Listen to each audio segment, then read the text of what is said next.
to Ed Flash Ferens with America's Workforce. Hey, we're back. It's America's Workforce. Don't forget, you can check us out on Facebook and follow us on Twitter. Twitter handle is at AWF Union Podcast. By the way, this next segment on the show brought to you in part by the fine folks at the United Labor Agency, connecting people with employment. So important, especially with 10 million people out of work in this country. You can find more at ulagency.org.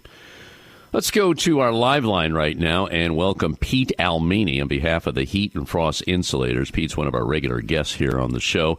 And we have touched on the subject of fire stop and smoke steel. And joining us is an individual by the name of Tom Dake. And Pete's going to start things off to kind of give us a little background on Tom. Hey, Pete, how we doing today, my Jersey guy?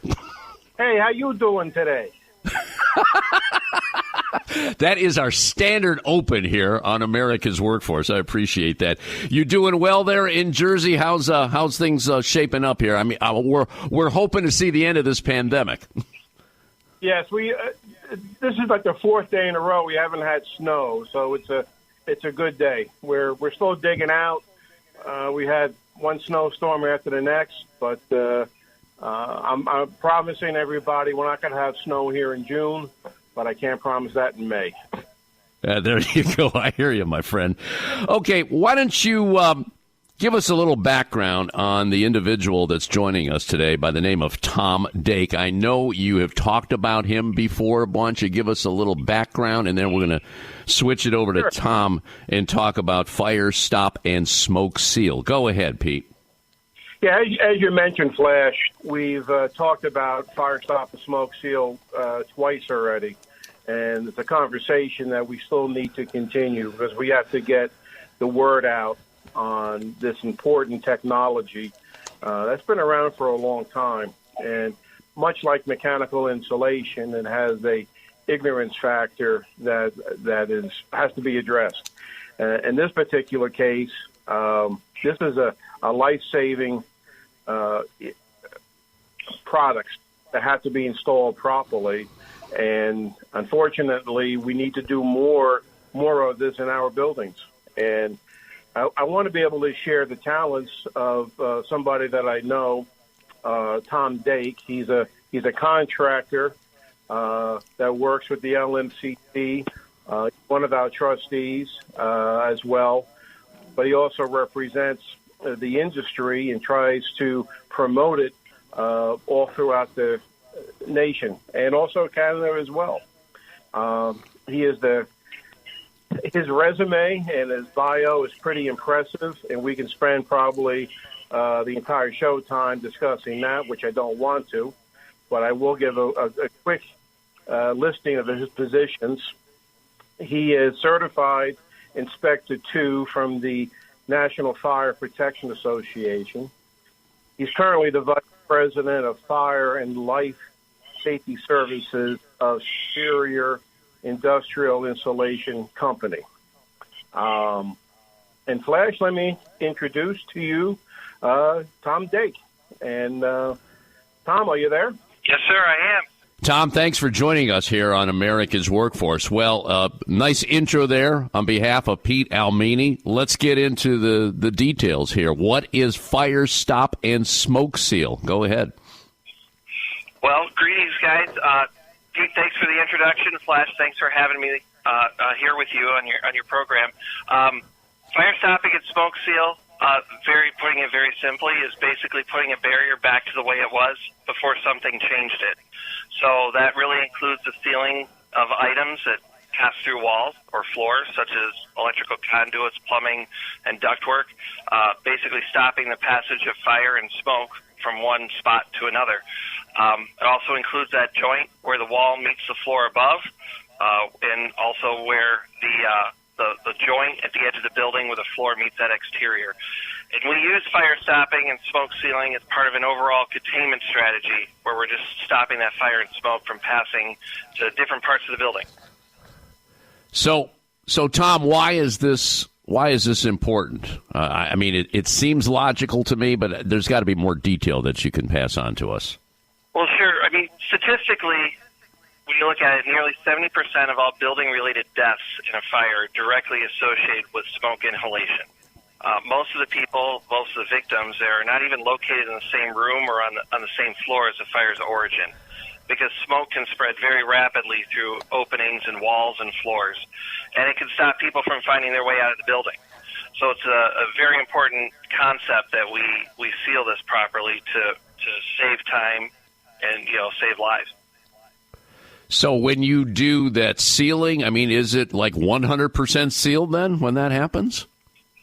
It reduces a significant portion. For me to tell you that we're going to reduce 100% of the smoke, that's not always possible because you got cracks in the bottom of doors and things of that nature. But what our purpose is holding back as much smoke as possible so that people have time to get out of the space, first responders have time to get in, and we're minimizing property damage. I gotcha. I didn't realize it was so high. 70% of all building-related deaths directly associated with smoke inhalation. I know smoke inhalation is horrible, but I didn't know that figure was that high. Okay. How come, Tom, I have to ask you this, how come this is not common knowledge for the average person? Well, when people think of fire protection, they think of sprinklers, they think of the fire department. We're going to call the fire department, they're going to come in. And it's more of an active suppression idea, right? They're putting water on the fire, they're putting it out. In fire stopping, we know is the last line of defense. We're the ones that are there that hold back that fire and smoke for a specific period of time. So again, people can get out, first responders can get in, and that property damage is minimized. So we're more of a passive containment side. So we're kind of that the guy that hangs out in the background as that last line of defense. Gotcha. Okay, what about inspection on these? Obviously, these have to be put in properly, installed properly. Can you speak to that, Tom? Sure, absolutely. It does. If it's not put in properly, if it's not put in to the testing standards that are set out there, then that product is subject to fail. And then in some cases, you may not as well have done anything. So each jurisdiction is different on how they're going to get inspected. And it really depends on that phase of construction. So talking about new construction, typically your building inspector, someone from the fire department, comes in to make sure that the building is in compliance, so the fire stopping is done properly and is in place before that building becomes occupied, if you will. Sometimes in those cases, the jurisdiction will ask for a third-party inspection. So there's a special inspector that comes in, looks at the fire stopping, in place of or in concert with that building inspector or that person from the fire department. In existing buildings, the other side, if you will, it comes up to the building owner to make sure that these barriers are properly maintained. And as we could talk about later on too, there is a requirement out there in many jurisdictions where those barriers have to be looked at on an annual basis. So, there's some onus on that building owner to make sure that those walls and floors stay intact from a fire stop perspective. The fire department then usually is in charge of ensuring that safety once the building has received its certificate of occupancy. So there's different levels, again, depending on that phase of construction or the life cycle of that building. But at all levels there is some onus on somebody to be staying on top of this. You mentioned inspections on like an annual basis. I'm just wondering, when the building is properly sealed, when you put the fire stop in there, the materials are in there. Typically, is there any idea how long they last? I mean, is there, there's a lifespan on everything, Tom, but I'm just wondering in your opinion. Go ahead. Yes. So materials are subject to fail over time, right? And there is testing that's done out there in industry to say, this sealant is going to last for X number of years. And each manufacturer has their own data on that.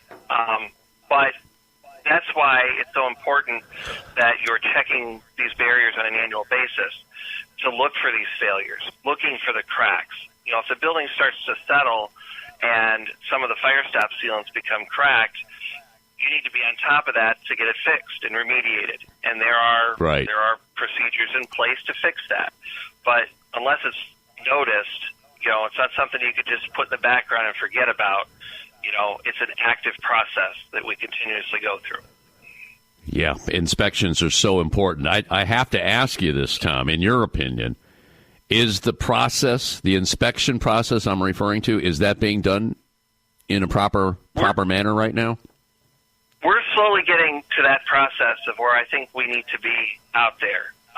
The model codes that have been adopted in jurisdictions across the United States have scenarios where high-rise buildings and important infrastructure items such as your police stations, your fire stations, need to have special third-party inspections. It's required by the code. It's the law, if you will. And this is a change from just a few years ago for that requirement. So we're moving into that direction. But I think there's still, in my opinion, much to be done in that area. There's many different possibilities. At the end of the day, we want to make sure the materials are installed right with knowledgeable installers to ensure that if called upon or needed, it's going to save lives as it's designed to do. So. Right. All right, I have to ask you this, and I'm thinking about my own home, and those listening right now are saying, oh, wait a minute, what can I do to protect myself? I mean, I hear about, the angle for commercial buildings. I understand that, and you got a lot of people. It could be hundreds. In some buildings, it could be 1,000 people in a building. What about my home? Can I go to the store and buy these materials, Tom? Absolutely. You can go to the big box home improvement stores, and they carry a brand of fire stopping that you can use it, in commercial as well as residential applications. But I do have to give you a word of caution, though. It's a little bit more than just taking the sealant and putting it in a hole. It's not the product that's going to give you the protection, but the way that it's installed. So if you're going to go out and you're going to get this for your home, make sure you read the directions to make sure you're putting it in correctly. Because depending on what you're trying to fire stop, you may need a little bit more than just sealant. Otherwise, you could just be wasting your money on it. And then, again, when called upon, it may not perform the way we want it to. Yeah. It reminds me of trying to remodel your own home, You say, oh, I can do that, and then all of a sudden when you tear it apart, you're saying, what the heck did I get myself into? I don't know how to do this stuff. Exactly. Oh, I think we've all been down that road. Tom, I got to take a quick break. Tom Dake is his name. He's a certified fire inspector, and he's vice president of Fire and Life Safety Services Division of the Superior Industrial Insulation Company, which is based in Cleveland, Ohio. And this is our segment we do each and every month with the Heat and Frost Insulators. Pete Almini is on the other line listening, making sure we don't make any mistakes. John Murphy will be joining us later in the show. John is with the International Brotherhood of Teamsters, and he is going to talk about pension relief. Finally, it's all part of America's workforce. Back in a few. This is America's Workforce. More shows available at awfradio.com. Now, back to America's Workforce. Here's Ed Flash Ferens. Hey, we're back. It's America's Workforce. Don't forget we're available on Apple Podcasts, Google Podcasts, iHeartRadio, Spotify, most recently Pandora. And keep this in mind when you get a chance. Just sign up and receive our shows on a regular basis and eventually give us a rating. We'd appreciate a 5-star rating. Let's go back to our live line and rejoin Tom Dake. Tom is a certified fire inspector. This is a segment we do with the Heat and Frost Insulators. Pete Almini is on another line listening. And Pete and I have talked about Fire Stop and Smoke Seal in various broadcasts and podcasts, and we decided to bring a contractor in and talk about it because he's the hands-on guy. I want to talk about infectious disease containment, but one more question here. Tom, how does the fire stop industry relate to mechanical insulation? I want to know the tie-in there. Can you explain that part? Sure, absolutely. Well, if you think about it, the concept we talk about with fire stopping is really a form of insulation. So just like we prevent heat loss or loss of coolant with insulation, we're preventing heat and smoke from transferring from one compartment, if you will, to another. In addition, many of the protections that we install start with some type of insulation in them to buy time, absorb the heat, and ensure that those sealants work the way they're supposed to. Gotcha. I'll tell you, it's all about saving lives. Anything that we can do to save lives. And I'm still baffled by that figure that you started the show off with. And the fact is that nearly 70% of all building-related deaths are directly associated with smoke inhalation. And we could definitely reduce that smoke insulation with Fire Stop and Seal. All right, I want to get into infectious disease containment, and this is very topical now because of the pandemic. Why don't you explain what that is all about? Go ahead, Tom. Well, sure. Much like fire stopping and smoke stopping, is about preventing fire and smoke passage from one compartment to another in a building. Infectious disease containment is about stopping the spread of disease from one area to another.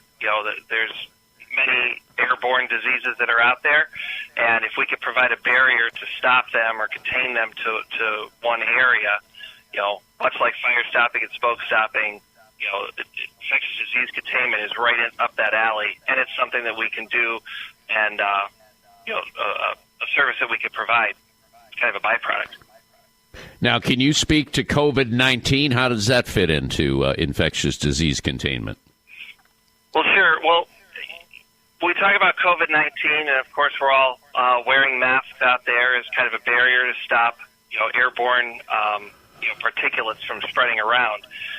But COVID-19 is just one of many diseases that are out there. So when we talk about the considerations that are there, there's studies that show that the number of secondary infections in a medical facility are rising. Now, a secondary infection basically is a disease or some type of infection that you contract as a result of getting treatment for something else. So, for example, if I were to break my arm and go to the hospital, and while I'm there I contract C. diff, well, that would be considered a secondary infection. There are numerous deaths that occur every year from secondary infections. So, this is another opportunity to save lives, where we could provide proper barriers, proper compartmentation. We could stop that spread and, make our hospitals a safer place. Yeah. Where are we with that, with hospitals today? Do you have any gauge on that right now? It would seem to me that there's been a call to action, especially because of the pandemic. But as a contractor, can you speak to that, Tom? Sure. Many of the facilities are taking a look at this, secondary look at it, if you will, and they're going back and they're ensuring that their walls are sealed for this type of protection in their buildings.